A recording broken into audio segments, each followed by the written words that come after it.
Can you hear me, all of you? Yes, sir. We can hear you. Welcome, sir. Namaste. Greetings to everybody. I am Soumya Acharya, and on behalf of Acharyanet.com, I have a great privilege of welcoming all of you to this wonderful session on the art of notation writing, which will be conducted by Sangeet Samrat Chitravina Ravikiran, sir. I want to really thank him for taking the time to educate us on this very important subject. It has been a topic that many students have a lot of difficulties with, and we constantly get requests. Please send us the notation. We want to learn the song. So I think Sir will be talking in depth about the various important facets of notation writing, and this is all gurus will agree that it is an essential skill that needs to be developed from day one itself. And Ravikiran sir will throw more light on that. Ravikiran sir needs absolutely no introduction to any of us here. He is a brilliant musician who has been contributing for over 5 decades. He's a child prodigy. He's a prolific composer with over 1,000 compositions. He's the inventor of Mel Harmony. He's a very passionate educator, social reformer, and so on and so forth. Please visit ravikiranmusic.com to know more about him. And he's also the dean of the Acharyanet Academy. And you will find many lessons from basics to advanced, and the perfecting Carnatic music curriculums, which are followed by students all over the world, as well as many modules covering masterpieces of various composers, including Uthakadu Venkatakavi, and a lot of modules on Manodharma. And please explore Acharyanet if you haven't done so. If it's the first time you're joining us, there are more than 800 lessons covered not only by Ravikiran sir, but many amazing musicians, legendary gurus on a wide variety of topics, which will really help you to go to the next level in your learning. This session is being also streamed live on YouTube, so you will be able to get this if you can also go through it later on the Acharyanet YouTube channel. And with that, I wish you all the best and request Ravikiran sir to take over. Thank you very much, Soumya. Namaskaram to everyone, and greetings, good mornings, good evenings, good days, depending on whichever time zones you are all in. So, this is a very, very important topic, which is expressing music visually. And I'm just going to be covering various basic aspects of this. But at any stage, if you have any questions, you can either, whenever I give the break for questions, you can ask questions, or you can, since there are a lot of participants, I may not be able to see everybody in the screen. So you'll need to unmute and then state your name and then ask your question. And those who are following on YouTube, you can text your questions there, and somebody will be monitoring and throw it open to me, and I'll try and answer some of this. So now our first and foremost thing is the basics of notation and the advantages of notation. Why do we need notation? Music is actually called Shruti. Basically, it comes from Vedas, which itself is called Shruti. That means it was from the ears. In fact, English translators call this oral tradition, but I would prefer to call it as oral tradition, more the listening kind of tradition. You actually heard, your ears were the main part of learning, not your mouth. So it's really not oral tradition in a strict sense of the term. So the ears are the gateway to music, they are the gateway to memory, and they are the gateway to cognition where music is concerned, especially. So the eyes are only a supplement. Reading notation, writing notation is an essential supplement. Let's put it this way. And when we learn music, even now, Notation skills are important for you to get a precision of the phrasings, not just sing them intuitively based on your ears alone. So the more you are able to transcribe what your gurus are teaching you, what you are listening accurately, if you are able to do this, then your understanding of music is exponentially enhanced. And now, if there is a phrase like this, if you know how to transcribe it, you will see how exactly sophisticated that particular phrase configuration is. In other words, you need to notate to understand the configuration. In that, the dapa will be double speed. Ga will have an extra space. Ma pa ma ga ma pa ga ma ga ma 1 2 3 ma ga. That is 2 for the ga. So you will know which is the fast part of it. Ga ma ma ga re. If you are doing this, ga ga ma ma ga re, that magari is actually faster than the gamma, which itself has 1 space in the slow speed itself. So these kind of details, if you understand and then reproduce, whether it is compositions or alapanas, all this will actually make your singing far more accurate, your playing far more accurate. Those who don't do this and simply learn the song roughly with a tune will also be able to sing it or play it only roughly, because their cognition of the internal details will be lesser. But once we start notating, once we get into the habit of transcribing music a little bit, for this primarily for our own use, and publications are all next part of it. It's really for our own edification and our own evolution. So once we are doing this, even in a rough way, if we are able to do it in a manner that our handwriting is at least decipherable to ourselves, then we can actually start improving musically in a very, very quick manner and a thorough manner. Now, what are the other advantages? My father used to tell me, in fact, I was taught the notation system when I was about 3 or 4 years old. And simple things. I could both read and write notation in several languages, Tamil, Telugu, Kannada, English, and subsequently Hindi, Sanskrit too. But most notations are not written in those languages for Carnatic songs.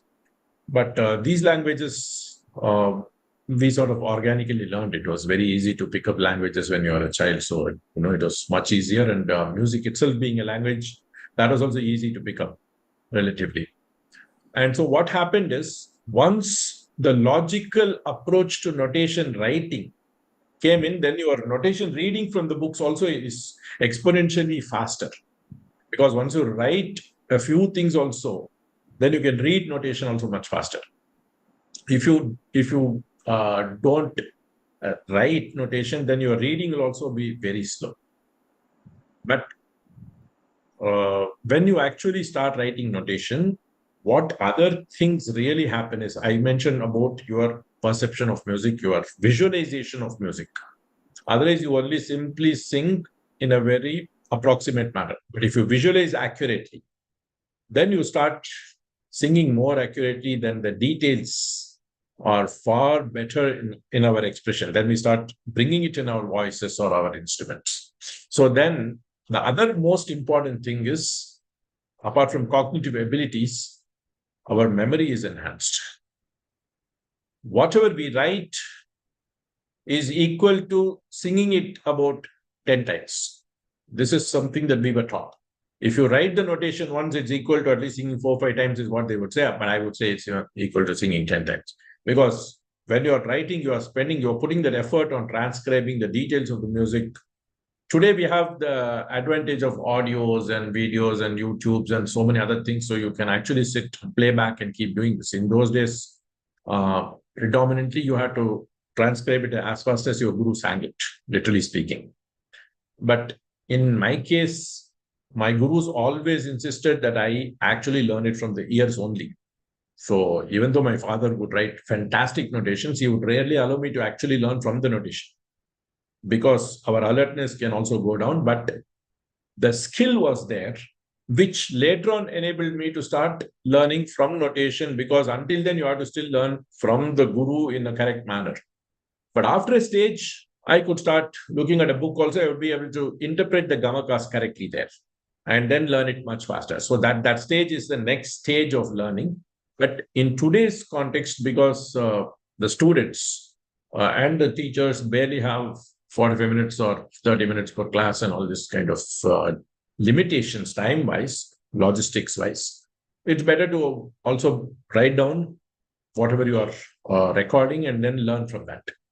That is the stage. But initially, gurus would only sing it again and again and again until the students were able to get it in their heads, get all the details in their heads. That's how the traditional learning was. But there have been some fantastic musicians, legendary artists who could write notations very well.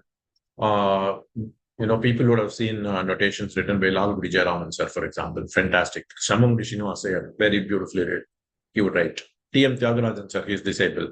Again, excellent notation system. T. Vishwanathan sir, who actually comes from the Veena Dhanamal family, which is antithesis of notation writing. But T. Vishwa sir would write extremely detailed notations with all the symbols that would even make non-Indians learn complex Dikshita compositions or padams and all that very easily. So these are the kind of artists who could write very well. My guru, one of my gurus, Sri A. Narayana Iyer, used to write excellent notations. He would just make any complicated song, even a Giripe Nelakona, he'll actually make it look very friendly with the way he notated the song. And he would just take barely 10 minutes to write a masterpiece like Giripai. I've seen all this firsthand, the way he would write. And similarly, of course, my father and Guruji. Today, Kalyana Raman sir was known to be very precise in his notation writing too. So there have been excellent artists who have done all this. And some of them have published books. Nathan sir, all these people are excellent in writing notations. They have published several compositions of various composers, which you'll be able to see the precise way in which they understood music and they transcribed music. Brindama, for example, she published a book on Chavalis, where she wrote the notation like probably about almost like 20 times as simple as what she would actually sing. So the notation will make it very, very friendly, very easy to see. And then if you learn from the notation, then later on you heard her sing, you will actually see the kind of monumental difference between the two. So the kind of details. And even when they visualize music, your notation writing skills is also a reflection of how you visualize music. For Brindama, will be the way that they may say it, but the way they would sing would be kind of thing, the way the anuswarams all, they would leave it for their personal visualization and not actually notate things. So like this, there have been so many different approaches to notation writing. So now let's jump into the actualities of how we do this. If you were to look at it historically, Vedic notation just had three notes at that time, or a high note, a low note, and a neutral note. So they would put a vertical line or a horizontal line to denote the high and low notes and leave nothing, put nothing for the middle note. But then later on, the seven swaras started happening, and then, Bharata mentioned Shadjan, Rishabham and all that. Then later on, several other authors started codifying Sa, Ri, Ga, Ma, Pa, Da, Ni, the short notes system. And then if you see some of the early prabandhas of music, they were very, very simple with just some notes written and not much marks for higher octaves, lower octaves, speeds, and all these kind of things. But later on, the notation system started getting more and more perfected. By the time we had people like Subbarama Dikshitar and Tachur brothers. Tachur brothers are the ones who have composed the Vasanta Varnam, Ninnu Kori and all that. And Subbarama Dikshitar is the direct lineage of Muthuswami Dikshitar's family. So he brought out the Sangeeta Sampradaya Pradarshini. And before that, and around that period, there are also people who started trying to write Carnatic music in Western staff notation. There have been some publications where there were attempts being made to directly adopt the Western staff notation to write Carnatic songs. Now, the Carnatic system itself got very sophisticated in the notation writing later on. And we have very precise symbols. And I'm going to illustrate some of these with the help of my disciple Raghav, Dhruv Patangi. So, because he can handle this whiteboard or blackboard or whatever is there, which we can do a screen share. And he will illustrate some of these things. Raghav, are you there? Is there any way to pin him also? Yes, sir. Soumya? So that they can see. And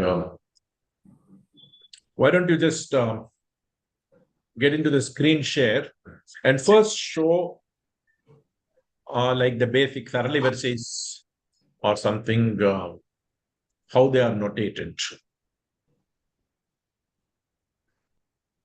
So we start, nowadays we are using not SARIGA kind of thing. We just use SRGM PDN for this Sarigama Padani.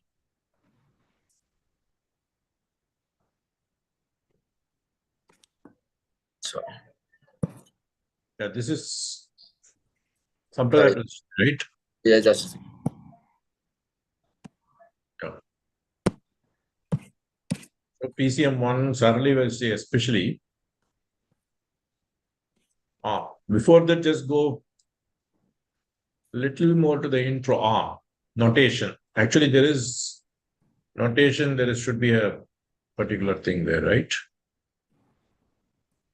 No, go up to the chapter 1 or even the intro. Go to the preface. Preface. we don't. You'll be able to see something like basic. I've also given how to pronounce things. The pronunciation guide should be there. Okay, this is a guide to pronunciation that you can all get this Perfecting Carnatic Music Level 1 and 2, in which we have actually tried to make the pronunciations rather easy on the eye. Okay, how they are supposed to pronounce using many of the common words we have tried to give, even for not only the long vowels, but also the hard syllables like ka, kha, ga, kha, na, and all these kind of things. So just go down slightly.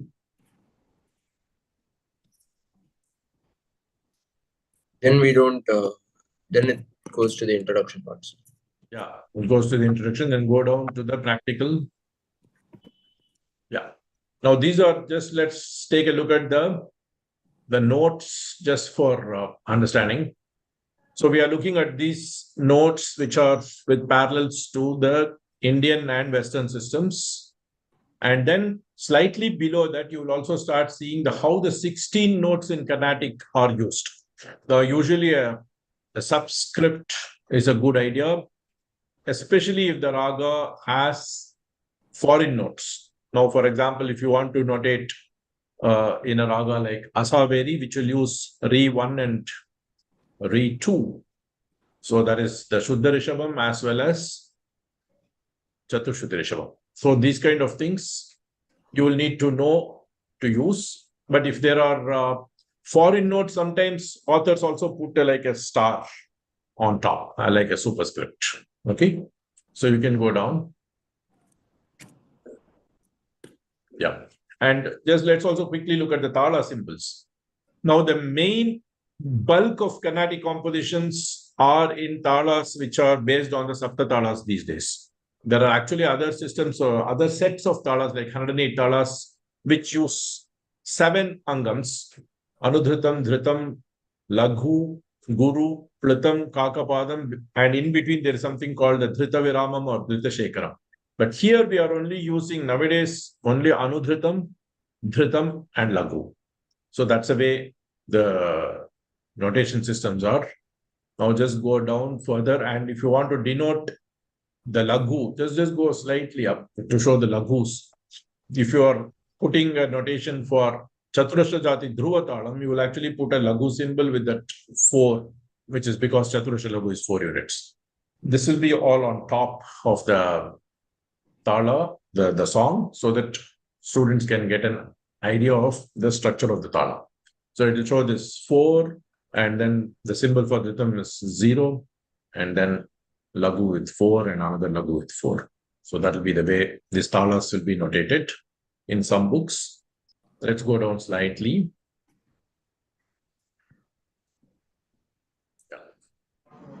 The gati. Yeah. Gati changes. I will come to that. That's a little more sophisticated for notation. We can actually go to the practical exercises. Yeah. Now slightly go up. Yeah. There you see notation. So now these are the basics. You can take a screenshot of all this if you want. How to actually denote the basics of notes. All of you can feel free. I'll pause. Or as I'm talking, you can take screenshots. So now we are looking at sa or any note.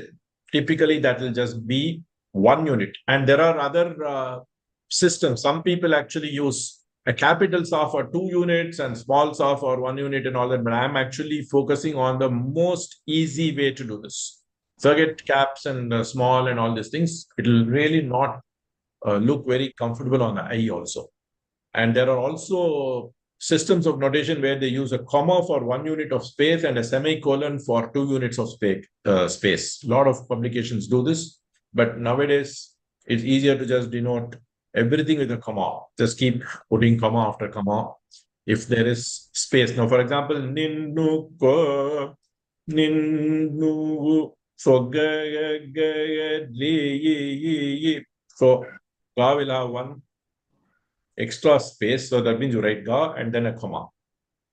Second ga also same thing. Ye will have 4 units in all, including the re. So you put re and then 3 commas like this. And then we have dots below the note for lower octaves and dots above the note for higher octaves. And then you have this single vertical bar to denote a section of a tala. Now, for example, if you take Adi Tala, 1, 2, 3, 4, 5, 6, 7, 8. So the beat of the tala, the first beat, then you have another beat followed by this wave of the hand, another beat. So wherever this beat is going to occur, you're going to put this vertical bars just before that for you to denote that section of the tala.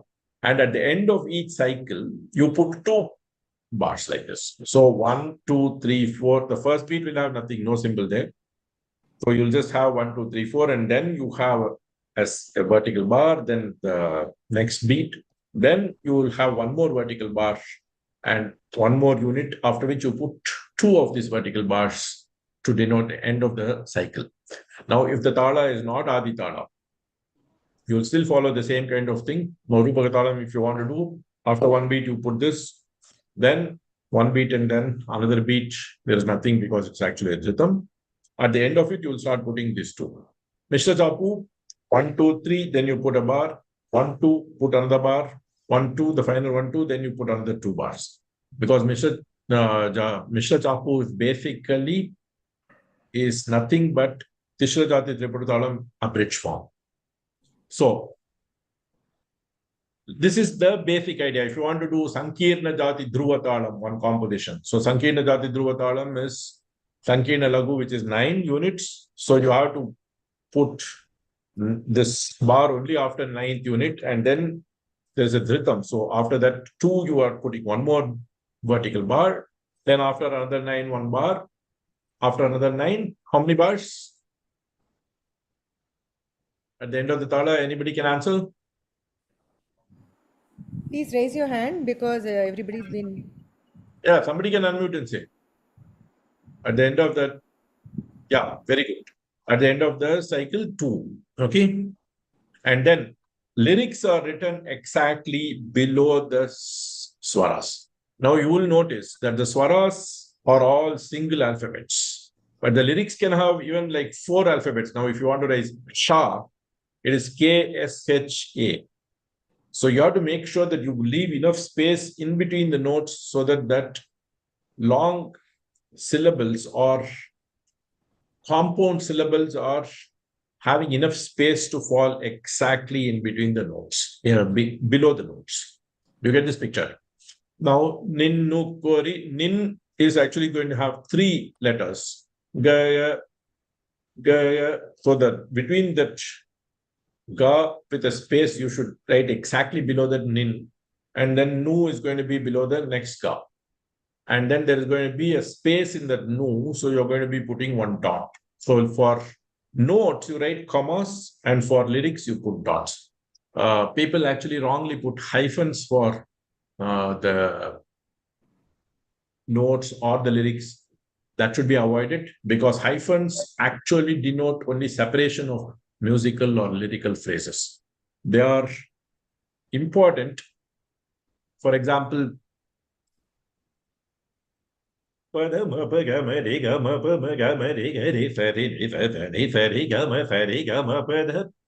you do this, you will write everything in chunks of 4 because this is actually in the third speed of the tala.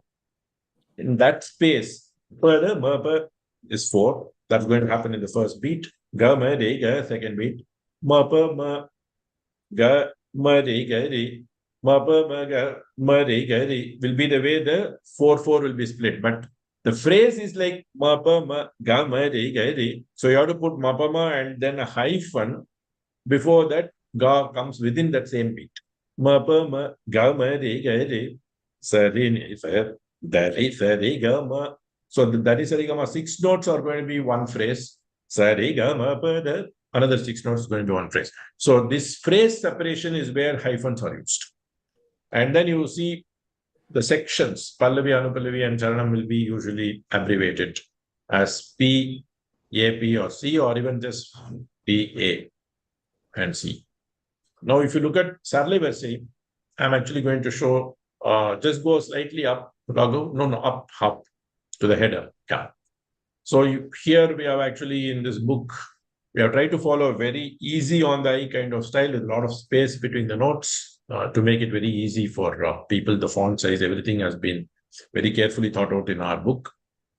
And here, if you see the header, raga, maya, madagola, we have put diacritics.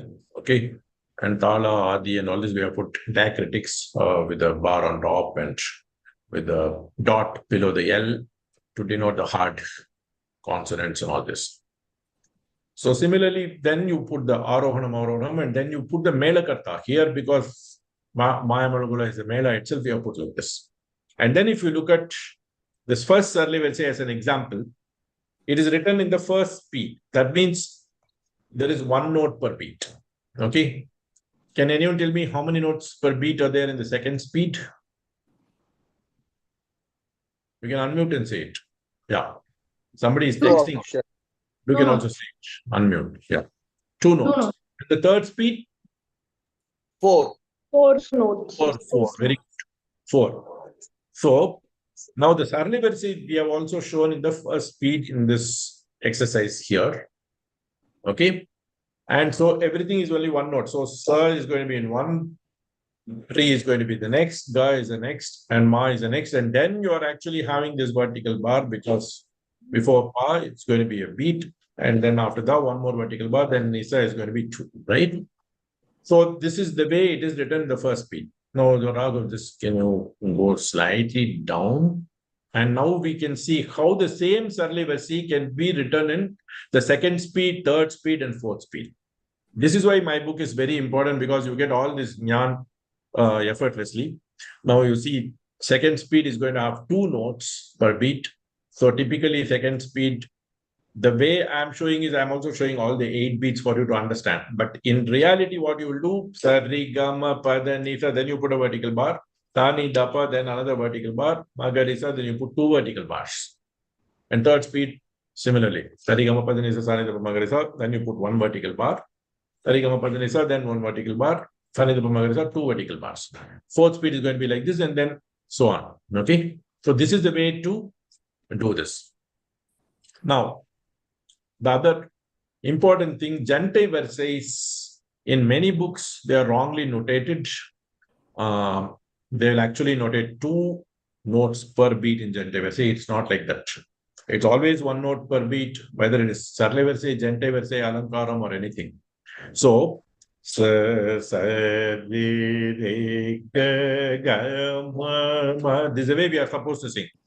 But because the notation is misleading, a lot of people actually start singing gente verse itself in the second speed as they are learning.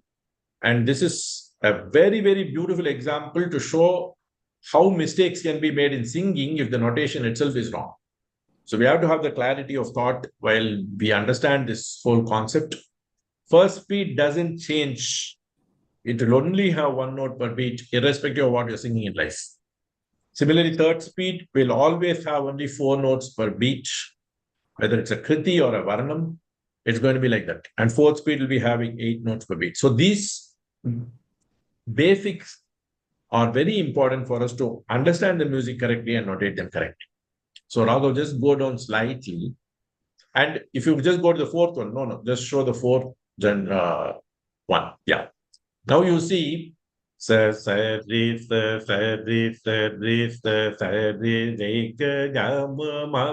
you are putting this hyphen after this sasari. So that is very important for us to understand the structure of that.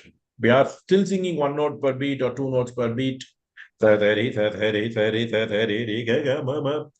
third speed, you'll be singing 4 notes per beat. But it's all noted in the first speed only.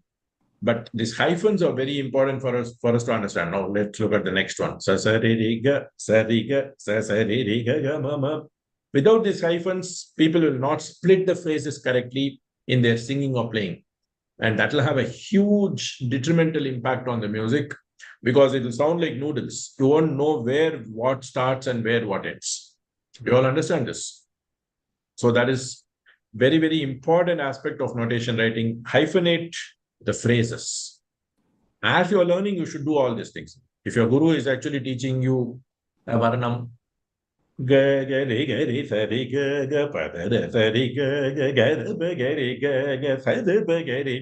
so on one side, you have to be writing it in chunks of 4 in the varnam because it's in third speed. But after every ga, ga, you have to have the hyphen. This is what is called as accent in Western music. For that, they have a different symbol. They have like a lesser than kind of symbol for the accent. But in our systems, we use more hyphenations for denoting the phrases. We can go slightly down, Raghav, to the next page, the one after the yeah. Now look at what I spoke about has been explained here. Gente verse also, it's going to be only only 1 note per beat. Second speed will have within the avartana. Then third speed will be like this, and fourth speed, so and so forth. Okay. Now, let's actually move on to Alankarams just a bit. I'm trying to cover as much ground for all of you, but you can always look at the entire YouTube video more, then I'll come to some questions. Now look at the Alankarams, exactly what I mentioned. We are highlighting what Laghu it is by the subscript, which is the symbol of Laghu, which is a vertical bar also. And then the subscript will say the Laghu type. Just go down to Mishra Jati Champatalam. And the symbol for Dhritam is 0. Now, if you look at this Mishra Jati Champatalam, you are actually looking at the Laghu of 7. And then there is this Anudhritam. Actually, that symbol is half circle or a crescent that's missing in this. It should be there. And then you have the symbol for Dhritam, which is there. But the symbol for Laghu, you see the subscript is 7 because it's Mishra Jati Champatalam. Similarly, Tishra Jati Triptadalam. And go to Khanda Jati Atadalam, you'll see a bar with 5s. So this is the way to notate. And then Sankirna Jati Ekatalam also we have actually given with a Laghu, which is 9 units. Okay. So now before we go on to the next part of it, I will throw it open for any questions. Sir, I have, So you can stop screen sharing, Raghav, for a moment. sir, I have posted a question to you from YouTube from one Sujata Tyagarajan. She has posted. I have sent it to you. No, you just read it out. So she has asked, please let us know the right way to denote a jaru, ascending, descending, spuritam, Yeah. I'll kampita, definitely. and some other Ascending, gamakam. descending, what? Ascending, descending, spuritam for jantai notes, kampita, and some other gamakams. Please elaborate lagus that come from a higher note, something. Definitely. Yeah. We will be getting to those things too. I'm just gradually taking you from the most important basic things to advanced things. So we will be covering those things. So just remember to ask that question to me slightly later. Hold the thought. Excuse me, sir. Yeah. Sir, State your name and ask the question. It's easier for us. Aniketana Sharma. Okay. I'm from Bangalore. So I need to know about that Mr. Jati Jampatala one demonstration. Mm-hmm.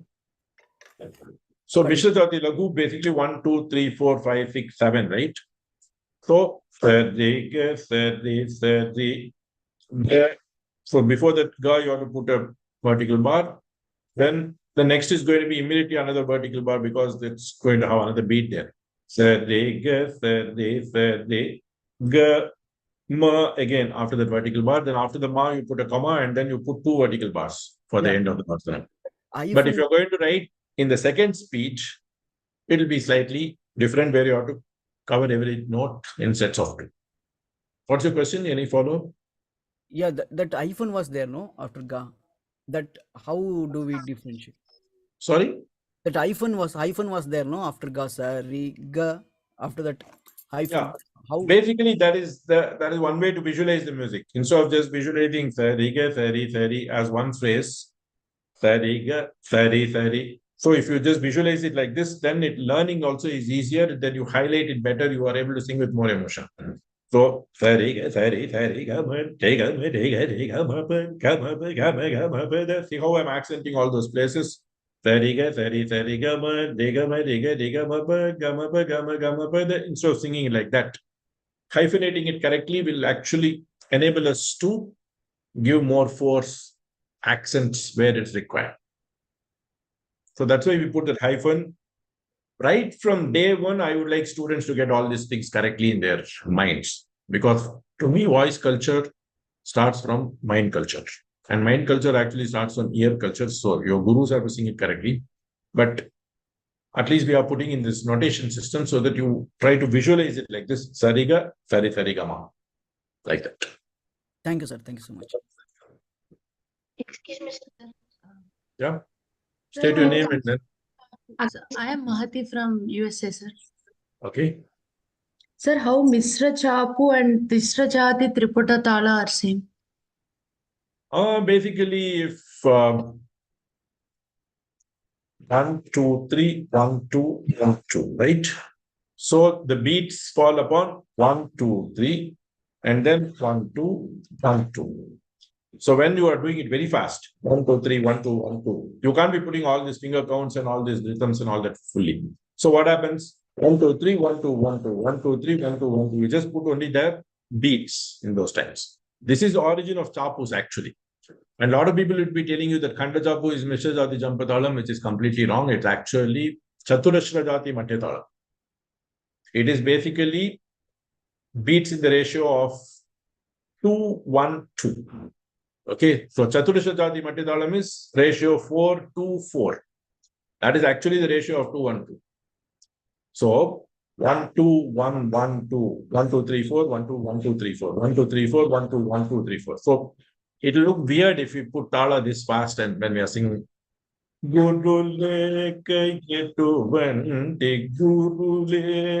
you keep putting, we'll actually look more like, from an ancient circus club or something. So people started only putting the beats in this kind of talas. Now, if you look at some kshetrajna padams, they will actually put full Tishra Jati Tripuradalam because the piece is very slow. You cannot sing it in Mishra Chapu. So you have to show all the angams for that song to come through. So that we see in our practical situations.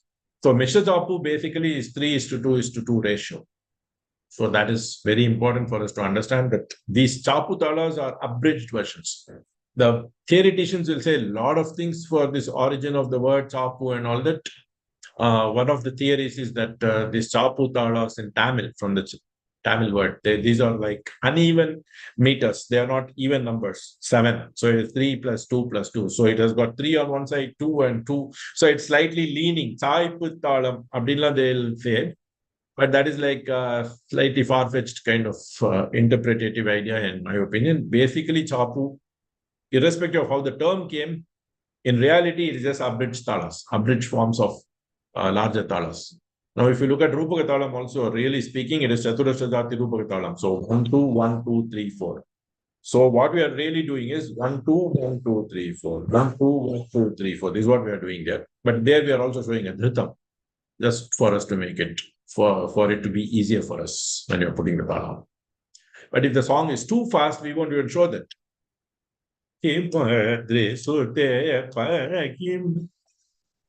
This is the way we'll actually do it faster. If we can't even show the we'll just put it as Tishra Gati Aditala or even Tishra Chapu, like this. Thank you, sir. Any other questions? Excuse me, sir. Mm-hmm. Sir, my name is Akhil, sir. Yeah, you are a little bit of echo in your mic. Can you speak up? Sir, my name is Akhil, sir. Okay. Sir, I have a doubt in Sankirna Jati Ekatalam, sir. How do we put the talam? Yeah, basically, Ekatalam is only one lagu. Okay. So you just put the lagu. If it's Sankirna Jati Ekatalam, you just put a Sankirna lagu. 1, 2, 3, 4, 5, 6, 7, 8, 9. That's it. So once you cross 1, 2, 3, 4, 5, 6, then you have to go back to the little finger only. 7, 8, 9. So that will be the way you put the tala. So that is why that Ekatalam, you would have put only one lagu symbol followed by 9. There is no other angam to the tala, Ekatalam. Usually in books, we'll actually give Chaturashra Jati Ekatalam. Most of the Alankarams will only say Chaturashra Ekam, but I wanted the Sankirnam also to be introduced in the Alankaram. So I actually gave Sankirna Jati Ekatalam for people to get introduced to that Jati, the lagu. Sir, means how do we sing it? How do you think? In my book, if you buy or if you go to Acharyanet, all these Alankarams I have taught not only the 7 Tala Alankarams, but also the 35 Tala Alankarams. Now, for example, there are Alankarams to Tishra Jati Dhruva Talam, Mishra Jati Dhruva Talam, Khanda Jati Dhruva, all these things. I have done a full course on the 35 Tala Alankarams also. So when you, this particular Sankirna Ekam, Sare Gama Padani Re Gama Padani Sani Da Pamagare Ne Da Pamagare. So second speed, Sare Gama Padani Re Gama Padani Sani Da Pamagare Ne Da Pamagare Sare Gama Padani Re Gama Padani Sani Da Pamagare Ne Da Pamagare. Like this. Thank you. Sir, I have one question from YouTube. Shreyas Balakrishna has asked, what is Orikai Gamaka mentioned in Sangeeta Sampradaya Pradarshini? Vidushi Vidya Shankar mentions another Orikai Gamaka apart from the one mentioned in SSP. What is the difference, Sabrina? Again, that is too advanced level for now. For this particular course, I'm going to only cover the basic gamakas because see, there are, I'll come to the chapter because that section, certain symbols are optional in the notation system. We will show a screenshot of SSP also if necessary, and just make you have a glimpse of various ways of notating. But what I want to focus today is how to get the maximum with the minimum kind of things that are needed for the books. That is why perfecting Carnatic music examples I'm showing for you to understand what are the most essential things. And it's also important for us to know what is friendly on the eye when we're looking at it. Everything that we sing, if you're going to be putting symbol, that is better for only for personalized notations. I'll come to the personalized versus publication kind of approaches to notation writing. I will cover that. Okay. So shall we now look at a couple of examples of notating Geetams? Raghu, you can go back to the screen share.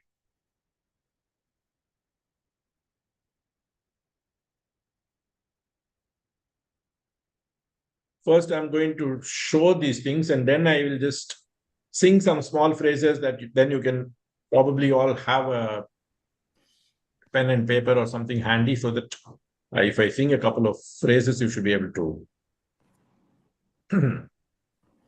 Now look at this first Geetam. This is exactly what I was talking about. So we are putting the header in this. We have to mention here. I'm mentioning Geetam just for this book level. But then you are talking about the raga name and then the janyam, the scale, 15th mela. Here you need to know the names and numbers of all the 72 mela gathas. Most books will only give the mela number and not the name of the raga. Okay. So now you are looking at 15th means Mayamadagola basically. But still, despite saying this Mayamadagola, people, once you say Mayamadagola, we don't even have to put this Aroganam, the subscripts, because people who know Mayamadagola will automatically sing these notes correctly in Malagari.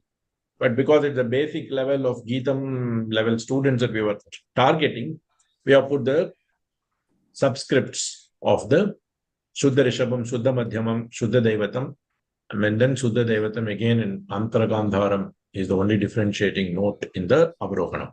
And you see how we put one vertical bar for Arohanam and two vertical bars for Avarohanam. So in other words, for every middle of the section, we just put one vertical bar. At the end of the entire cycle, we put two bars. This is the convention. But now more than anything, this Geetam starts with Charanam. Typically, when you sing Shri Gananatha, that's not the Pallavi. The Pallavi is actually Alankaram. Soumya, can you mute everybody else? I'm hearing too many things.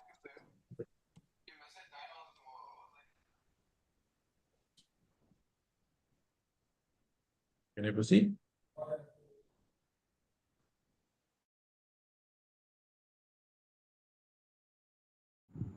1 minute, sir. Are you also I muted? have unmuted myself, don't worry. Okay. So now you can hear me, right? So now you see this structure of this composition is highlighted because we are starting from Charanam 1. If the tune is similar for all the Charanams, you generally call it as Charanam. You don't call this Anupallavi. Okay. So Charanam 1, and then you see the Talam Rupakam. But here it is the expanded version of the Rupakam has been given. So if you sing it slowly, you can sing with all the Angas. Full Dhritam you put, and then you put the Chaturashalabu.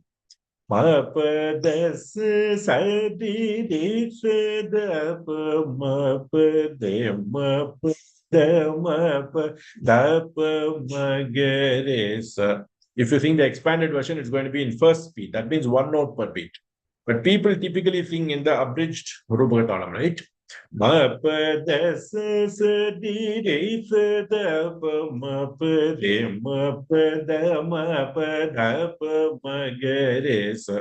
it'll have two notes for every beat of that version of the tala. So you see the difference. No matter what you are doing it, expanded or abridged, the overall cycle is going to be 6 units only for that avartanam in this particular composition. Okay, go slightly above, and you see if you put like this, and then you are putting the beat also, or no matter what, this vertical bar comes in, and then two vertical bars comes at the end of all the 6 notes. So this is the way in which it's done. Now look at the high notes clearly marked with a dot above. All these things we have to be diligent about. Many people I see, they don't put all the dots correctly. And so when they actually sing the song, when they're learning the song, they get confused whether it's a higher octave or lower octave or middle octave. So they end up singing sometimes very incongruous kind of music because their notation writing is not precise. So we have to be diligent about putting all these things, and we have to put the beat marks. If we do not put the beat marks, our tala will be all over the place. And here also, it's very important for us to understand the structure. Now you see, exactly below that ma is that Shri. And then there is going to be one gap. Shri, ma, pa is Shri. So you're putting a dot there, right? And then you are putting Garnanatha. We have, of course, put diacritics. Garna, the hard na is with the dot below. Na, tha, in that na, that is only the soft na, but elongated A. Shri Gananath Sindura Varna. So, again, you see the notation here. So, you see where is a sin, where is a do, and where is a ra. Sindura Varna. A lot of people again sing this wrongly. Sindura Varna. That's how most people are taught, and the notation books also will say that. But it's not Sindura Varna, it is Sindura Varna. Okay? Sindura Varna Karuna Sagar Karibadana Lambo. Then you start a Pallavi. Lambodara Kumikara Amba Sutta Amara Vinota. All this is as usual. Now, just for example, show a Mishra Chapu song, maybe Kamala Jadala or some IFML. Go. Just a different raga for contest. Yeah, so Deshakshi. Yeah.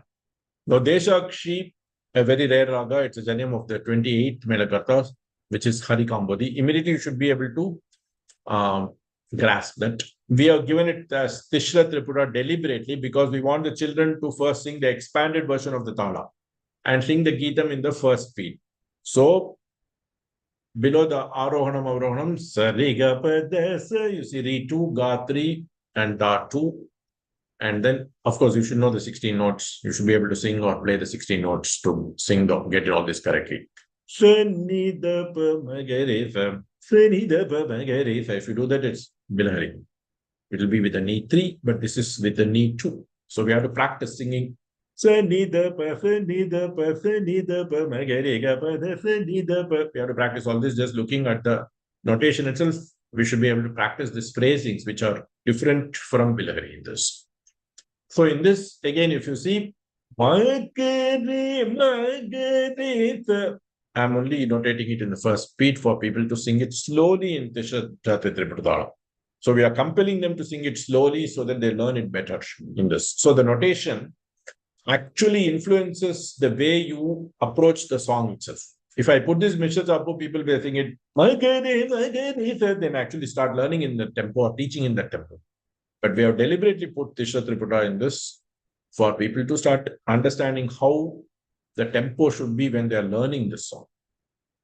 So these are all intended to tell you how precise notation is a sign of precise visualization of the tempo also. And that in turn is the precise influencer of students overall. Yeah. Muthukumarji, you have some question? You're on mute. Namaste, Ravikiran. You mentioned, I mean, just a teacher-student thing. Is it advised to go use the Rupaka Talam, the typical 1-1-2 Rupaka Talam at all for Geetams?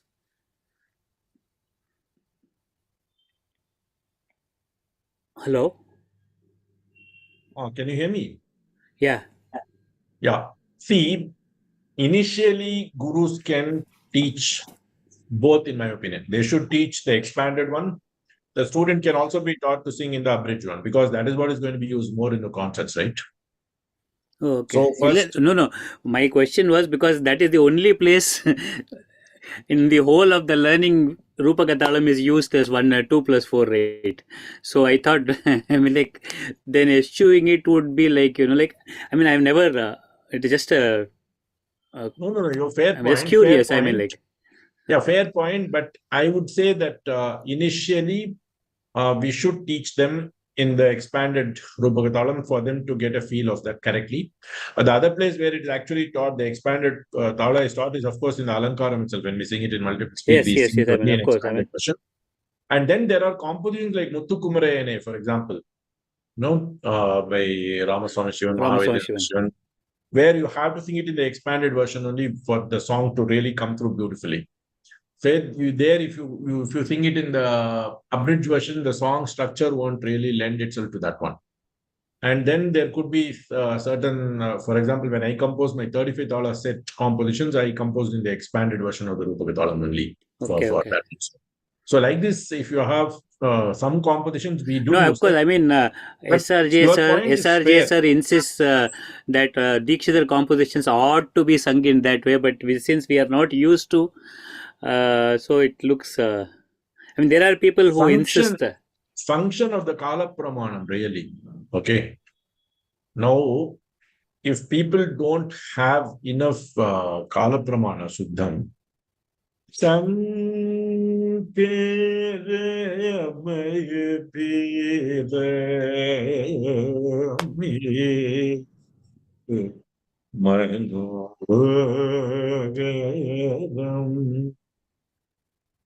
this is the tempo. My guru used to sing this particular song. A lot of people sing this fast. Okay. The tempo Padwa. So that kind of tempo, if you are not having the Kala Pramana Sudham, there are two options. One is to sing in Tishrajati Ekatalam with two Kalai each. That's what a lot of people do for Sri Subramanianam, Manasa Guru and all this, right? So that is one option. The other option, you can also try to sing in the expanded version of the Rupa Talam. That is, that's the way it is. But that again, I would say is at the advanced level, it's artists. No, but a good point that you said. I mean, like, children ought to be taught in both, just because the other one is the most commonly used. I mean, that's what my question was about. But thank you, thank you for your. Absolutely. Yeah. So, so coming to this Deshakshi also, same thing which Sri Muthukumar made. Here also you learn it in Tishajati Tripadalam initially, and then later on when you're getting very comfortable, you can actually sing it slightly faster tempos. That is, for example, Padumanabha, the previous one, just go to the fourth Gita.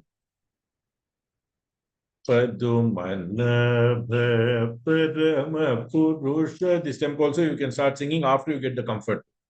Like this. After that, you can get to this speed.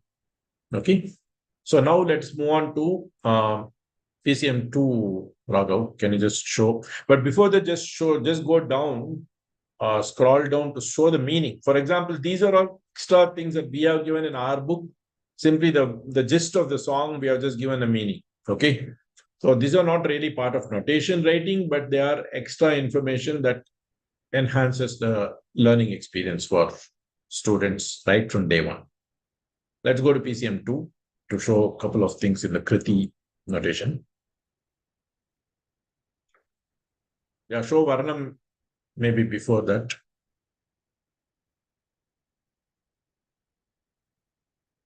Yeah. Now look at this basic Varnam. Of course, before that, we are given key phrases. This is going to be covered a little bit in the notating alapana, transcribing alapana kind of thing, but this is like very basic things. Sariga. If I'm doing this, I intend people to sing that ga with three karves. Sariga. That means in this place the ga has gamakam in Mohanam, so you have to sing that gamakam three times. Sari 1, 2, 3. That's the way it has to be. So, Rega. Again, the pa is plain here, but you still give 3 units in the pa. That means all this is a part of visualizing music correctly. Re, ga, pa, if you do, you won't even know how many carves you are actually giving there.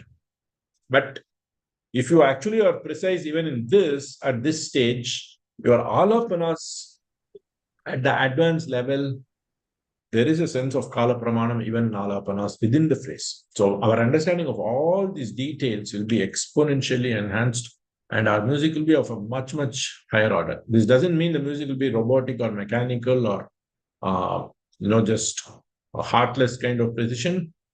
We still have to start giving emotion and aesthetics the most importance at any stage of our lives, but with a greater understanding of the details also. Gapada padas dasrida darida. So you can think there is with even two carves, but I have given three here because I want people to start practicing this even in non-compositions. There is and you see how I have hyphenated everything. So these are different phrases. So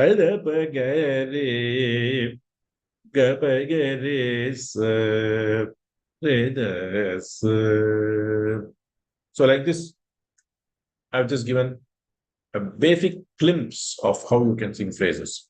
Now, if you look at this Varnam, what we have done is we have put all Varnams are composed in third speed. So we have actually bunched everything in 4 notes per beat, which means we have actually made everything in groups of 4s. But within the groups of 4s, you will also start seeing hyphens here and there. In the third line, there is a hyphen. After the 6th note, there's a hyphen. You have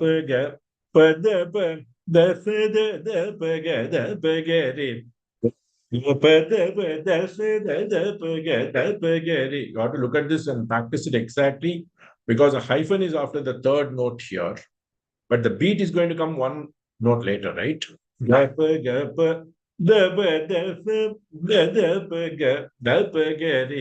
So here you are actually going to be using 2 layers are there. If you notice, the basic structure tala wise is going to be the basic layer of 4/4 in this case. But then within that layer, there is also going to be, instead of 4 plus 4 in these 2 beats, you are having 3 plus 3 plus 2 within that. So that's a second layer. So this second layer of detail is very important for good musical expression, and that has to be notated when you are learning. If you do not notate these hyphens correctly, you will learn the phrases wrongly, and then the raga will not come through. All this that we are doing here is to improve our grasp of the raga so that we are able to highlight the raga best. And in this case, since it's a pre-composed piece of music, highlight the composer's vision of the song also. You all understand this point?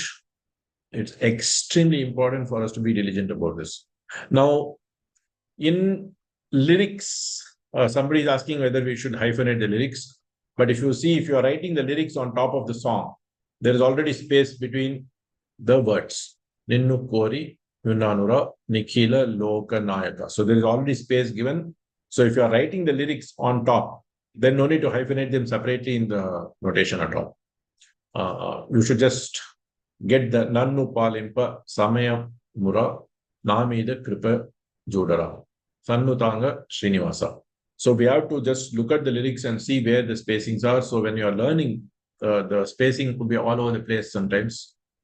Ninnu Kori. So there is 8 for the 3 in this case, right?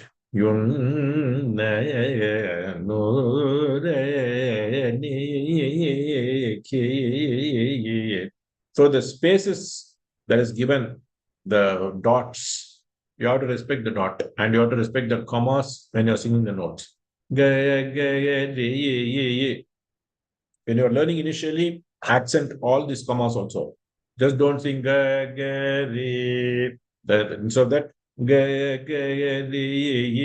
Just accent it mildly so that your tempo is perfect. That's very, very important when we are learning. And at any stage, we should be able to go back to the drawing board and be able to sing it that way too. And after some time, if you think also, then I don't need to be accenting it every time for my tempo to be good. But typically in Varnams, mild accent, not over accent. Not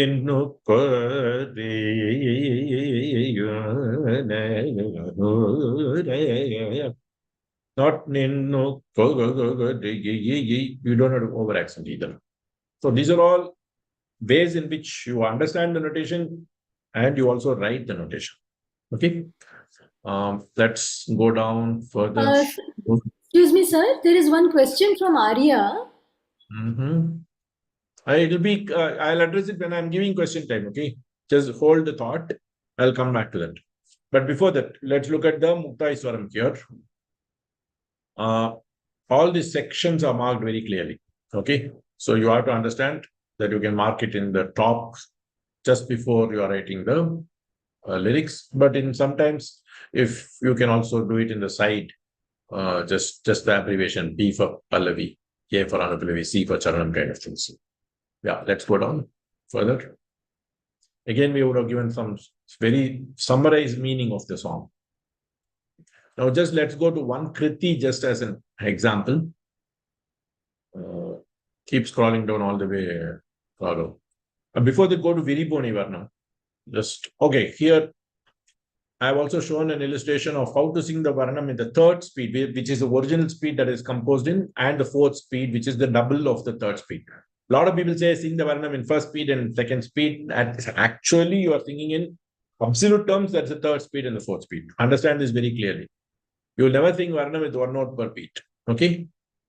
But if you're singing Varnam in three speeds, you'll sing in the third, fourth, and fifth speeds in absolute terms. So now that's just an example of how to sing 8 notes per unit. And then I just gave it only for the first Varnam. Rest of it has to be extrapolated. Okay, and also see the notation symbols also keep changing there, right? You see where the half marks come and then the final vertical bars come. And then let's go down. Just go to Viriboni just to show Khandajati Atadalam, how to notate. As a glimpse, it's not going to be very different. You're just going to be diligent about putting that in a correct structure. Okay, here again, also look at the headers. These are all essential for good notation writing. These are all what you can call today in modern terms, notation hygiene.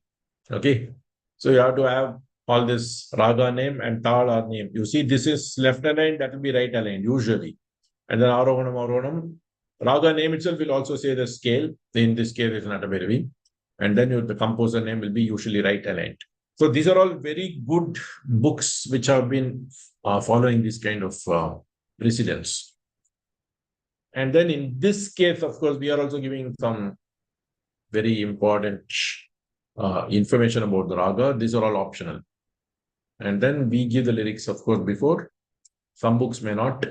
So just go slightly to the next part of the page. Yeah. Now see Khandajati Atatalam, how I am notating this. In this case, we are showing one laghu in one line. And this Varnam starts after 2 units. So we have put a star here to actually denote the start of the composition.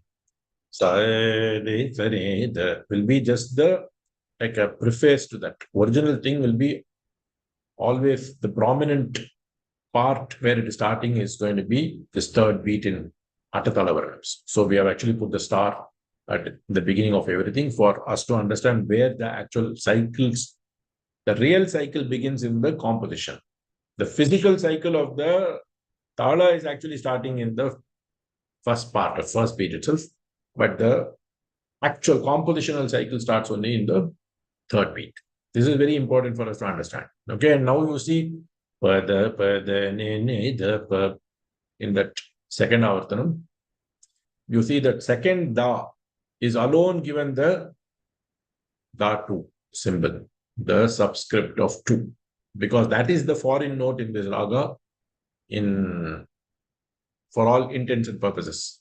In Facebook, I have posed a question of what are the other foreign notes in this. That's a very advanced thing. In the Varnam, that doesn't happen. So just look at this. Okay. So foreign notes are denoted like this in many compositions. As I said, some other composers, some other authors may sometimes put a star that we have put here in this case. They may put it for the foreign note also. Now let's go. So this is for Varnams. Raga, why don't you show from this Saptaratna Navavarana Kriti or Saptaratna Kriti, just show a song. So now I can take some questions as he's looking for the book. So Nupur, what is the question? Sir, Arya had one question. Namaste, sir. Yeah. Sir, I'm Aditya from Hyderabad. I have a quick question. Like in the Mohana Varnam, which we're saying, that phrase marking is done in few places, right, sir? So is it not necessary that every phrase has to be marked, like Gapa Gagari sir, Rigari sir, Sarigari, Gapa, all those phrases will come, no, sir. So in that it is not required. Typically in my book, I avoided putting a phrase mark just before vertical bar. Okay, that is just my personal thing, just to make the notation not very unfriendly on the eye. But typically what you do, there also the mark will come.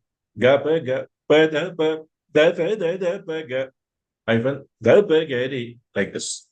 So in typical things, we'll have to put the marks there also. Okay, sir. Thank you, sir. Namaste. Yeah.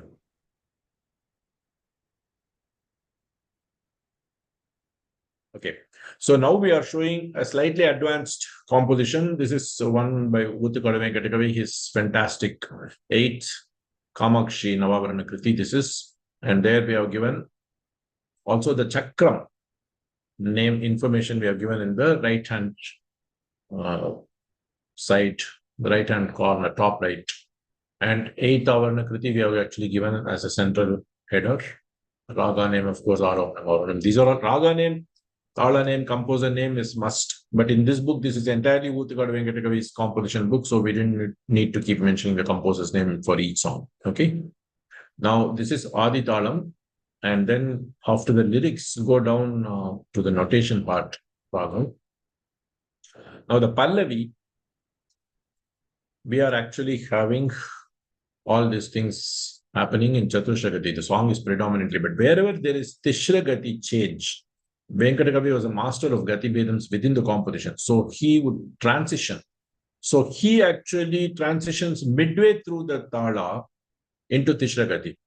Shankari Shri Raja Rajeshwari Sarvasiddhi Pradayaka. He transitions to threes there itself.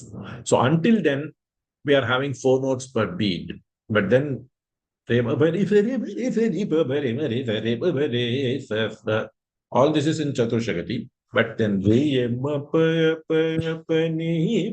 is only 3 notes per beat. So you see, after the 6th note in the Dhritam, the first Dhritamar will come, and then at the end of the next 6 notes, the next end of the Avartana mark comes. And then the next entire line is going to be in Tishragati. Then it transitions back to Chatushragati. So we have to denote all these things. This is very important for us to be accurate in representing what the composition is and practicing it that way. Then Anupallavi starts itself in Tishragati, so we have put that in this. Madhyama Kalam also is in Tishragati in Anupallavi. And then Charanam goes back to Chatushragati fully in 2 different speeds. So it starts with the slow speed, and then there's the Madhyama Kalam of Chaturashram also ends. So this is the way to do the Gati change, representing it. But if you actually go slightly up to the Anupallavi again, you will actually see, okay, show the Madhyama Kalam itself. Yeah. So you see only 12 notes will be there in the space of where 16 would be otherwise there in Chaturashagati, right? So you're having 3 in the space of 4. So that's very important for us to understand correctly and notate correctly. So when we are writing notations, verify, cross-check whether you are writing correctly 4 notes per beat, and that is adding up to 32. If something is not adding up, then you would have missed out some comma, or you would have given extra space somewhere. All these things we have to verify, cross-check, because they're a very precise system of notating. Okay? Okay. Any other questions? Now I can take. What about the double speed? And yeah, let's also look at this Tishram. We are also having one part of this. If you look at this third line, that rima is double speed. So you are underlining it once. You are again underlining the rima. Then the next line, that panipama. So you notate it, then you have to sing exactly in double speed. You can't sing slightly faster than what the rest of the song is. It should be precise doubling of the speeds. And that is what is there. So quadruple speed, you will actually underline twice. So this is the convention for us to follow. Okay. So this is a way to show multiple speeds within the same line. So that part alone will be double speed. Now, I'll quickly cover. I know that it's pretty extensive for one day, but I'll quickly give a glimpse of other gamaka marks. These are all optional. Raga, do you have like your blackboard or whiteboard or whatever your.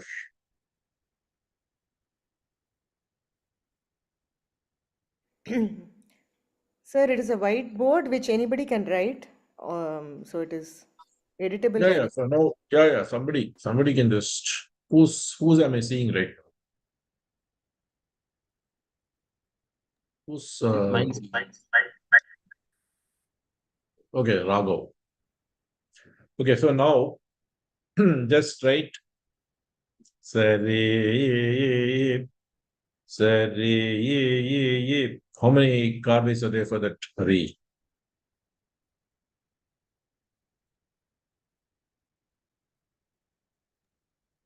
I think somebody else is also editing it. Is there a way for only Ragavs to be shown, Soumya? Okay. Because I I'm would seeing too request many. everybody to not. I'll try to figure that out, but okay. In the meantime, I request everybody to not edit on the All of whiteboard. you can just observe initially when I show, then I'm going to dictate some phrases for you to write yourselves. Okay. So for now, just disable your whiteboards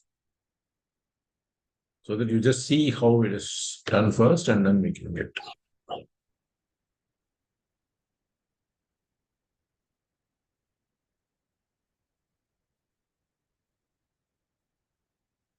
Who's am I Yes, seeing sir. now? Yeah, I'm the one who's ready. Okay, I'm not able to see Sari yet. Oh. It's not showing the full screen for some reason. Somebody else is also trying to write. Okay. Somebody else is trying to write means, am I seeing multiple things right now? No. Now I erased them all. I am writing it Erase again. everything, only you just write. Yeah, use only capital letters for everything. First, Okay. let's only use caps. Don't use small letters at all. All of you try to use only capital letters for the notes and small letters for lyrics as appropriate. Okay, so so you're having 4 for the re. Now that re, if it's a raga like Shankarabharanam, that re is going to be oscillated. So you can just put a small wave on top of the re. Okay, Raga, can you just put a small, This is just an option for you to understand that re is oscillated. You understand? Sari, gap, that ga is oscillated very minimally. If it's a raga like Hamsadhani, you can put a smaller kind of a wiggle, gap, but no, just a wave, but much smaller in terms of its amplitude, basically. Even smaller. Yeah, something like that. Okay. So this is just again gap, gap, gap, gap, gap. So erase this and just put gapa ga, gapa gap. Yeah. So now that ga is taken from the past. I just put an arrow from above that ga, arrow or just a line vertical. No, just a yeah, or just even a glide, yeah, line. It doesn't have to be actually an arrow. Just a straight line also is okay for us to. These are all personalized notation ways for you to just understand logically. Gapa gaya is. You don't need to put a full-fledged arrow actually. Just a line, kind of a cross line that can just happen there. Yeah, slightly wider so that and then bracket you can put the pa on top if you want, so that you know that it is coming from that pa. Okay, so these are all just personalized type of thing. But in reality, don't be using all this if you want to publish something or share with others. This is just for you to learn these kind of things. So these are the easiest ways in which you can understand how the notes are connected. Now, for example, ma pa ni sa ni sa pi. If you are doing that in say Kedaragola, ma pa ni sa pi. 4 karas to the re. Just write that raga. Right somewhere in the middle of the board, so that I can see it. Okay. Okay. No karui for any of the notes. Ma pa ni sa.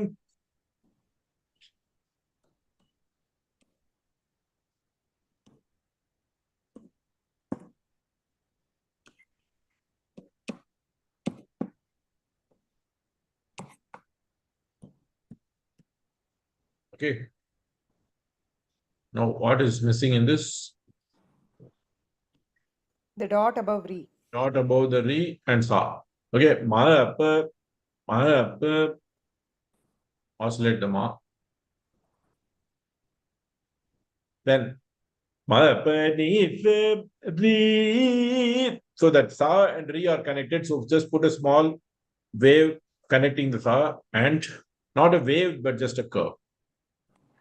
Right. That's a glide mark. Okay, these are all common sense ways in which for you to notate. You don't have to go into complicated kind of notation systems for understanding. These are the basic things. You have to understand that when you're writing plain notes or moving notes, either the notes themselves will move or there'll be movement between the notes. So here in this ma, the note movement is on itself, whereas in the sa, to re, the note movement is between the notes. So there you are just connecting those two notes. It's a glide there. Okay. Now I can take any other questions before we wind up. Sir, I have some questions for. Yeah. There is one question. Thank you, Raghav. You can stop screen sharing and you can turn off the blackboard. Yeah. Hello, Yeah. sir. Namaste. This is Jwalant Krishna from Chennai, sir. And I've had this doubt for quite a long time. Like Chapus, Mishram, Kandam, and Chapus like that. Are there Chapus that have odd time signatures like 17 or something? Like takita takita takadimi, takita takadimi, takita takita takadimi, takita takadimi, something like that. Okay, basically, see, 17 means it's actually Khanda Jati Dhruva Talam is the longer form of that 17. Okay. So there is a tala with a longer form of that 17. So if you want to very strictly put tala, chapu, you should really put takata gita, takata gita. If you really want to do that in the correct way. But when we are now looking at, say, something like Tiruppugal of Arunagirinathar, then you have a beat for the kind of accent that he is giving within that, right? It's the meter, the chanda talams of Arunagirinathar. You will follow the chandam as your guiding principle. Okay.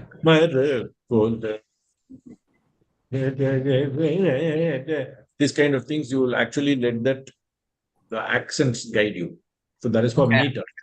But otherwise, if you are doing your own original composition in which you are doing kind of things, if you are doing, then that is your visualization of the 17 split in multiple ways. Then you just accent it either with hyphens or with beat marks. If it's very slow composition, beat marks. If it's a fast composition, only the 17 will be one cycle and you just hyphenate the important, phrases. Okay, sir. So no name officially like Misram or Kandam exists for 70. No, only the names are for the five jatis. Chaturasha, Tishra, Mishra, Kanda, Sankirna. That is, those names are there only for those. But other things, talas are there. There is tala for 11 aksharams, Mishra Jati Triputa Talam. Yes. 13 aksharams, you have Sankirna Triputa. There are talas for some of the other numbers, but they're all part of. Now, Mishra Jati Triputa Talam means it is Mishra Lagu plus two rhythms, like that. Okay. Okay, sir. Thank you. Thanks a lot. For example, Khanda Jati Atatala Chapu. I have seen composition in Khanda Atta Chapu in Saraswati Mahal Library publication. So that means that means that composition would have been very fast for it to be rendered in full Khanda Jati Atatalam. So they would sing it as a chapu that actually requires tremendous amount of skill to sing it fast in that kind of a configuration. So like this, there are talas like that, which were used, which actually tell you that musicians of those eras had phenomenal control over laya and tala. Today, we don't even use these kind of talas. So if we think that we are more advanced than them, we have to really study, look at history a little more. Okay, sir. Thank you. Sir, I have a doubt. So just now you said about Kanna and Chapu. So are they related with Chandra Talas that were used for Rupagal function? No, Tirupugal is a law unto itself. Arunagirinatha was like, if you want to see God in just lyrics, you have to see Arunagirinatha. So he had his own vision of meter, tala, rhythms, poetry, and prosody and everything. So it is completely, there is no way to find a parallel, and you cannot fit him into any, you cannot pigeonhole him into any particular set of talas. His chandam is a tala. That's why it's called chanda tala. Whatever he dictated as a line, he would follow it right to the end. Phenomenally complicated chandas he has done. For example, he would split 31 in some unique ways, and he will maintain that entire integrity of that particular split throughout the composition. So that is just divine grace. There's no logical explanation. I have composed some similar meter-based pieces only because of the inspiration from him, just to see for myself what it really takes to compose something like this.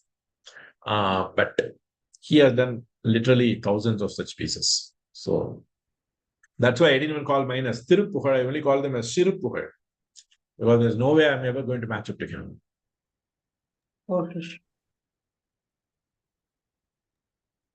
Namaste, sir. I have a question. No, sir. If there is a hyphen, a musical break within the same word, how do we connect them? No, see. Now, if there is a hyphen, even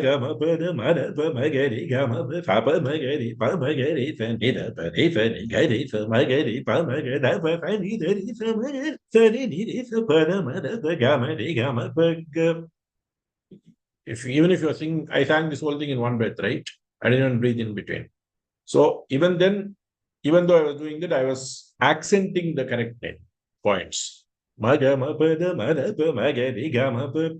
So all these magama hyphen, pada hyphen, madapa hyphen, magama hyphen it either after 3 and 3 or after 6 itself. Fapa magari hyphen, pa magari hyphen, neda pa, resa ne, gadesa, magari, pa maga, dapa, fanida, resa, magari, sadini, resa, pada madapa, gamari, gama, like these hyphens are there.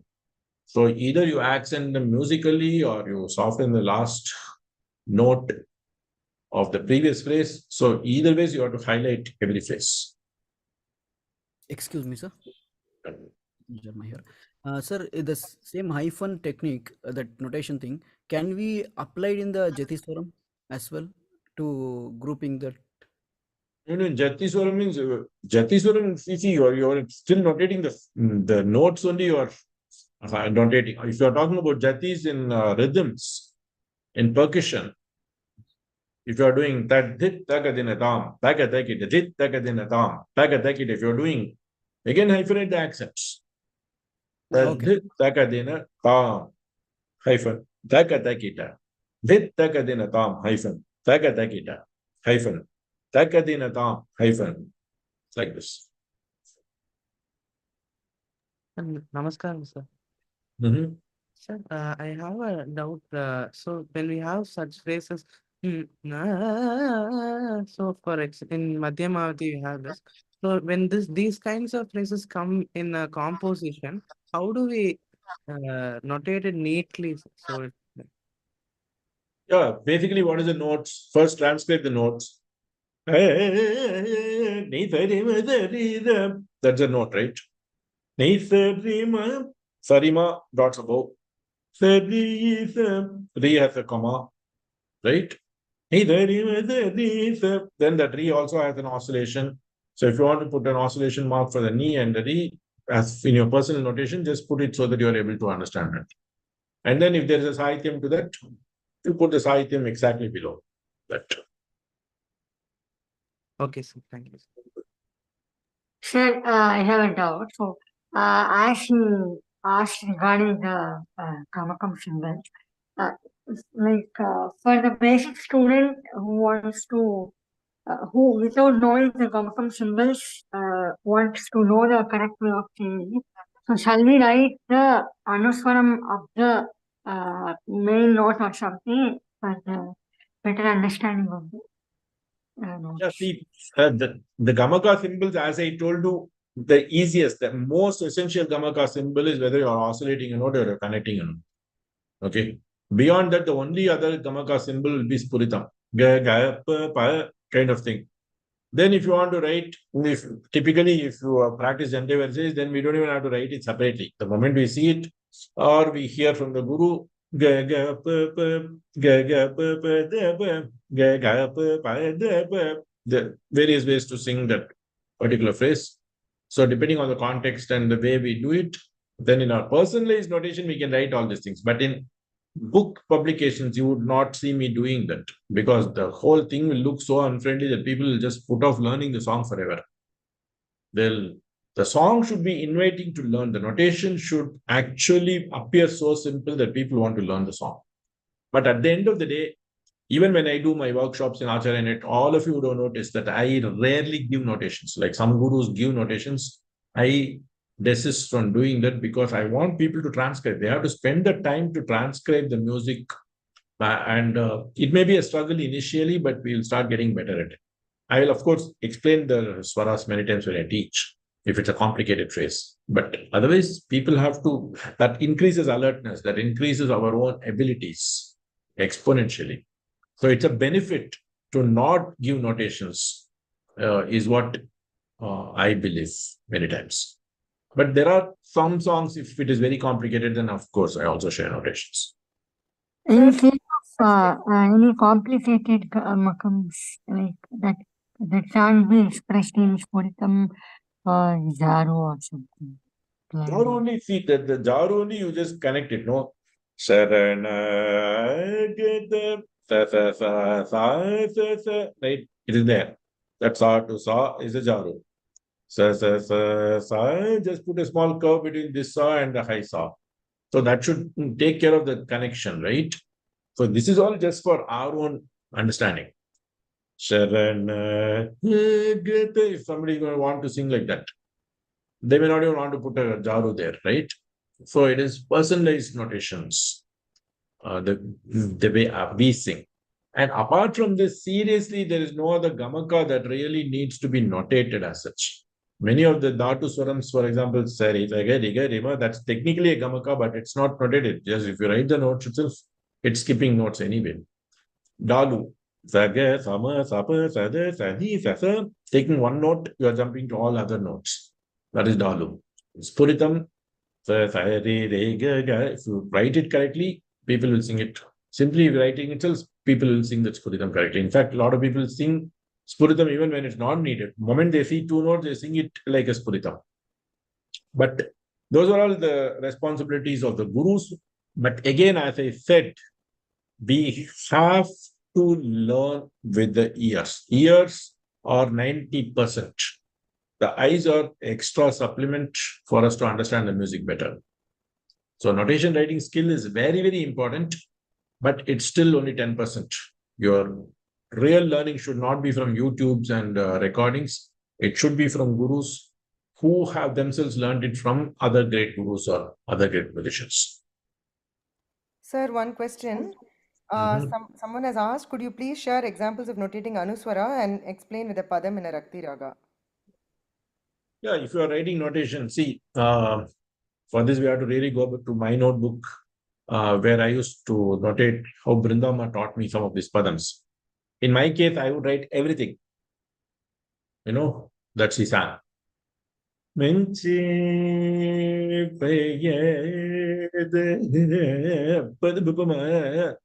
I would write it fully itself.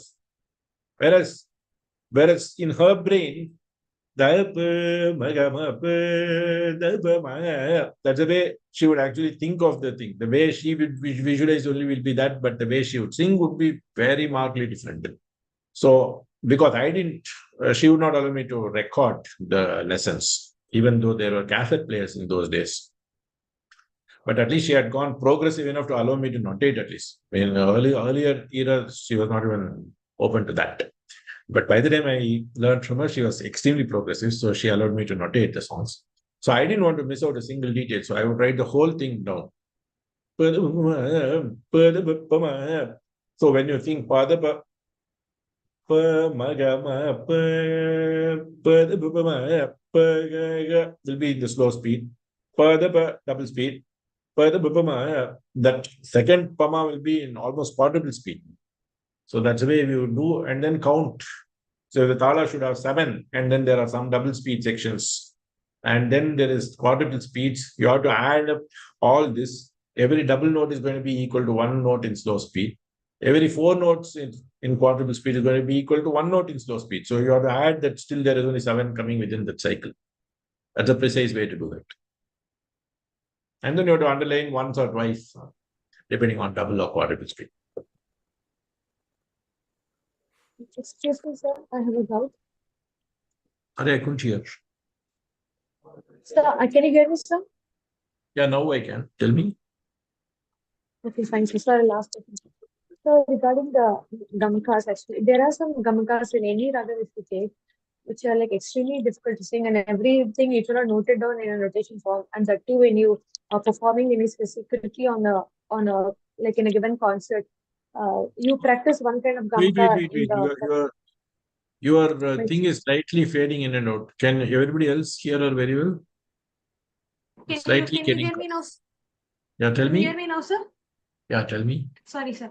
What I was saying is that, Namaskaram, sir. What I was saying is that when you're practicing any specific kriti, so you practice there. Some kritis are extremely difficult gamakas to do. So you practice that, but for those things you cannot write notation but still you would performing on stage, you get a different kind of gamkam. So for that, will notation work always? So you are saying that the kriti is difficult means you don't write notation? No, I do not mean that, sir.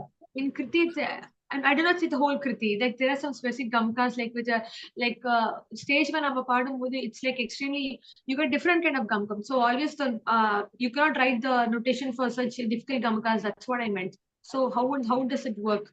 No. You have to. I actually covered all the basically most important gamakas are Kampitam or Jaru. Okay, the main, as Hindustani artists call it. So these two, if you are able to notate, if you know the connection, the links between notes. If you know that, then you will correctly connect those notes where it's required. Okay. Yes, sir. So, Yes, sa re sa pa ma sa re sa re. There is no connection between the sa and re, but the re itself is oscillated slightly. Sa ma re sa. It's actually taken from above. Actually, it's not connected to the sa. Sa re sa. So put some arrow from above to show that it's coming from ma. Maybe put a bracket ma so that you have to take it only from ma.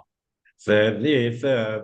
Sa re sa sa. That is connected from that re to sa. So you observe. As much as possible, listen. If the notes are connected, then put a connection mark like a curve. Then that again, the sa and pa are connected.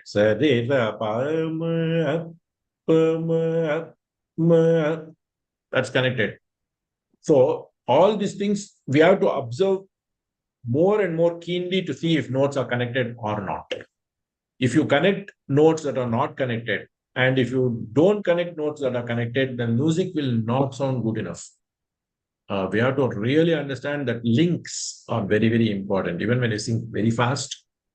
So our visualization in slow will enable us to sing more accurately in fast or play accurately in fast. And that's a secret between good artists and lesser artists. The same thing in sports, right? If your micro movements are absolutely correct, your probabilities of succeeding in sports is exponentially higher. The mediocre players, somewhere in the microscopic details, they'll be actually less, right? So that is the same thing at the subatomic level. If you look at elements also, somewhere a gold has certain properties because at the subatomic level, it is a much, much superior element than say brass or something, tin or something else, right? So that is where it is for people also. The excellence degrees, details at the subatomic level, or now if you want to go nano, peak, or whatever levels you want to talk, at that level, things are made or not made. Okay. I think you Excuse have me, taken. sir. I have a doubt. Mhm. This is Srinidhi. So what speed are Varnams usually composed in? And if I am to notate a Varnam, do I have to think of it as do I have to think of it as first speed in my head and then notate it? You came late because I made this point actually. Varnams are always composed in third speed. So it's always 4 notes per beat. So put it in chunks of 4. Most of the kritis are also composed. Fast-paced kritis are composed in 4 notes per beat speed only. So you have to put in chunks of 4 only. And then beat marks you have to put after the 5th and 7th beats. And then at the end of the cycle, you put 2 beats, two vertical bars to denote tala. So Varnams always write it only as the first speed of Varnam is equal to 4 third speed in absolute terms. That is 4 notes per beat. Okay. Yes, sir. Understood. Sir, I was not late. I don't know. I Okay, was okay, there. not a problem. Not a problem. Yeah. I Okay. couldn't see the too many people in the screen, so I'm not able to see. Okay. Yes. Okay. Yeah. Excuse me, sir. With that question about the Varna. So Sir, I couldn't hear. Too sir, many I'm people starting talking. here. Am I able to? You're able to hear me, sir? Yeah. In continuation, Slightly muffled. in continuation, the previous question about the Varna, Rendikale Aditalam into they're telling us, sir, that is like two counts will be doing for every finger counts.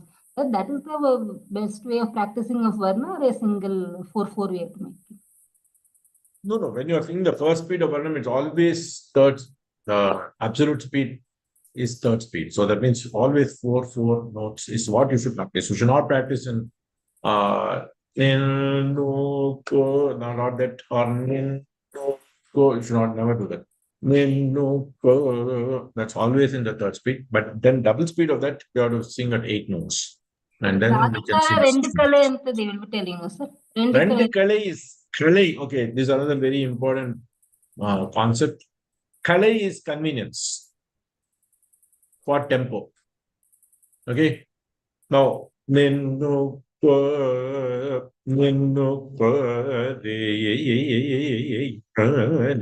this tempo you sing, you can sing it in one kale.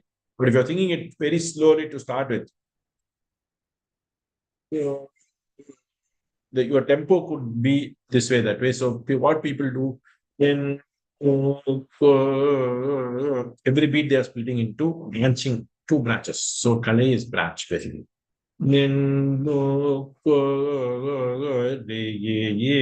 are doing this more for your own convenience. Still it is four notes. If you count this will have two, that will have the second part will have two, so it will be four notes per beat. Nin or nin in the third speed will be that's original speed. When you think double speed, eight notes per beat, 4+4. But you can sing it as one beat. If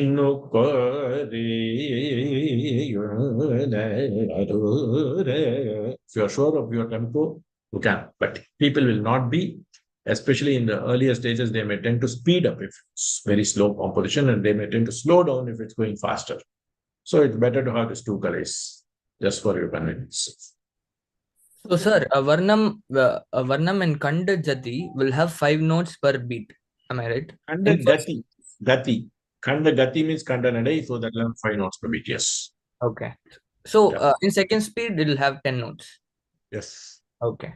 If it's a Gati, so if it's a, but to the best of my knowledge, not many Varnams are in Kanda Gati. In fact, because it's not there, probably only one person who had composed earlier before I did was Madhuri Srinivasan sir, I think, the Mridangist. So I think he had composed. I have not seen many of the Kandagati Varnams, but I tried in Kandagati, Tishragati, and Mishra Tapu, Sangeet Tapu Varnam just for practice. Okay. Yeah, thank you, sir. But typically, those kind of different Gati Varnams don't try to sing it in double speed. Singing one Gati, one speed itself will be a big challenge. To sing it in 5 per beat, that itself will be super skill development opportunity. In fact, in my YouTube channel, Ravikiran Creations Collaborations, I think my Kandagati Varnam. There's also a Varnam I did in Panchagati. Oh. All five in Bilahari. So that should all be there in the channel, I think. Check it out. Okay. So I think we have had a very extensive session of a big subject. So with this, we can probably reserve other questions to Acharyanet. Whoever wants to subscribe and get much more things, complicated things, sophisticated things. I've also done some rhythm workshops, core-based, smart finishes, all these creative things. A lot of things are there. Then other legends have also contributed a lot to Acharyanet, right? From Sheshagopalan sir, R.K. Srikanth sir, so many others have given beautiful lessons there. We can all learn from that and do well. And maybe they may even come up with a notation writing competition soon. So you can all develop your skills, and probably in a week or something, you may hear about something like that. Okay. Thank you so much, sir, for this wonderful session. Any other announcement you guys want to make, please feel free. So thank you so much, sir. And we will definitely announce about the notation writing contest. Please be on our Facebook pages and WhatsApp groups to get to know about this. I would like to invite Srimati Vanita Suresh to say a few words about some upcoming events that you all have a great opportunity to be part of. Vanita, would you like to Yes. share that information? Namaskarams, everybody. We have an upcoming session end of August, August 31st and September 1st, on compositions of the great masters of spirituality and music.